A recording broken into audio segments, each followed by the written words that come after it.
Les damos la bienvenida.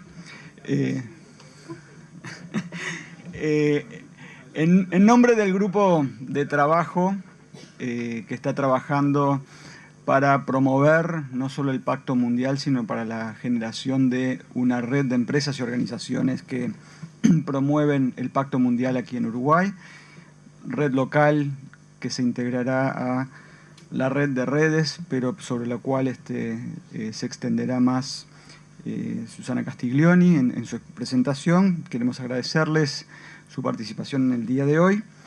Un par de detalles más bien logísticos, pedirles en primer lugar que pongan sus celulares en silencio. Se les entregó una hoja a la entrada, son para hacer eventualmente preguntas, que tendremos un par de personas levantándolas para el final de la sesión. Quería comentarles también que por razones de fuerza mayor, la señora Susan McDade, que es la representante residente de las Naciones Unidas aquí en Uruguay, nos acompañará ya comenzada la actividad, por lo cual la bienvenida oficial y protocolar la estará dando ella dentro de unos minutos. Entonces, sin más, le pasamos la palabra a Jacobo Varela. Jacobo ha trabajado muchos años en el ámbito de la OIT y otras organizaciones multilaterales y empresariales, y en los últimos años se ha especializado específicamente en promover y conocer los detalles sobre el Pacto Mundial. Así que, Jacobo. Muchas gracias, muy buenos días a todos. Veo muchas caras conocidas de gente que ya este tema un poco lo conoce, de modo que no me voy a sentir ofendido si se escucha algún ronquido de vez en cuando. Todo empezó ahí. Kofi Annan, enero 99, Foro Económico de Davos. Paralelamente estaba el Foro Social de Porto Alegre, muy crítico de la globalización, y Kofi Annan proponiendo a las empresas de Davos ese pacto mundial de principios y valores compartidos. Así empezó todo. Como todas las cosas, el Pacto Mundial tiene un hardware y un software. Así que vamos a empezar primero por el hardware, es decir, cómo está organizado, para que sepan los que se arriban a Pacto Mundial en dónde están, dónde se meten. El Pacto Mundial tiene estos órganos. El directorio del pacto, que está compuesto por 20 miembros, entre empleadores y delegados de empleadores, trabajadores de organizaciones de la sociedad civil y las Naciones Unidas. Entonces, el directorio tiene una reunión anual en Nueva York y asesora en estrategias y políticas a Pacto Mundial. La oficina, que también está en Nueva York, es la que administra el Pacto Mundial y depende del secretario general. Es muy interesante esto. Cuando Kofi Annan creó el Pacto Mundial, que creó la oficina, no creó otra estructura más, no creó otra agencia de Naciones Unidas, sino que lo puso directamente bajo la supervisión del secretario general de Naciones Unidas. Se suponía que, se creía, que cuando Kofi Annan se jubiló y fue electo Ban Ki-moon, como era una especie de niña de sus ojos, de Kofi Annan, no sabía mucho qué futuro iba a tener el Pacto Mundial, y el secretario general actual reafirmó y confirmó la existencia del pacto y lo reforzó más todavía. Las redes locales, que es lo que nos interesa a nosotros, es la unión de las empresas adheridas al Pacto Mundial en cada uno de los países. Puede haber más de una red local, puede incluso haber redes locales por especialidad, ¿no? Pero en Uruguay lo lógico va a ser que haya una única red local, y ya se está creando, justamente, la está creando ahora, y la red está compuesta, ya les digo, por las empresas adheridas y por otras que puedan mostrar interés en cooperar y divulgar los principios del Pacto Mundial. En tanto que el foro anual de redes es la reunión de todas las redes, es la red de redes, y tiene una reunión anual en la cual comparten experiencias, comparten los progresos, comparten las dificultades que han tenido en cada uno de sus países, identifican mejores prácticas para llevar adelante el Pacto Mundial y adoptan recomendaciones que son elevadas a la oficina.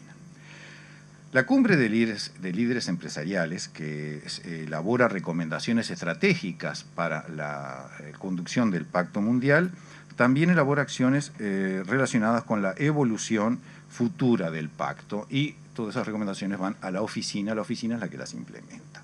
Y por último, el equipo interagencial, que está integrado por agencias de las Naciones Unidas, el Programa de Naciones Unidas para el Desarrollo, el PNUD, la OIT, la Oficina del Alto Comisionado para los Derechos Humanos y la oficina, el Programa de Naciones Unidas para el Medio Ambiente y la ONUDI, el Organismo de Naciones Unidas para el Desarrollo Industrial. Entonces, eso es. Por último está la Fundación Pacto Mundial, que recibe donaciones para financiar la elaboración de herramientas, traducciones de herramientas, etcétera, etcétera. Esa es la estructura del Pacto Mundial, o sea, muy rápidamente el hardware. ¿Qué es el Pacto Mundial?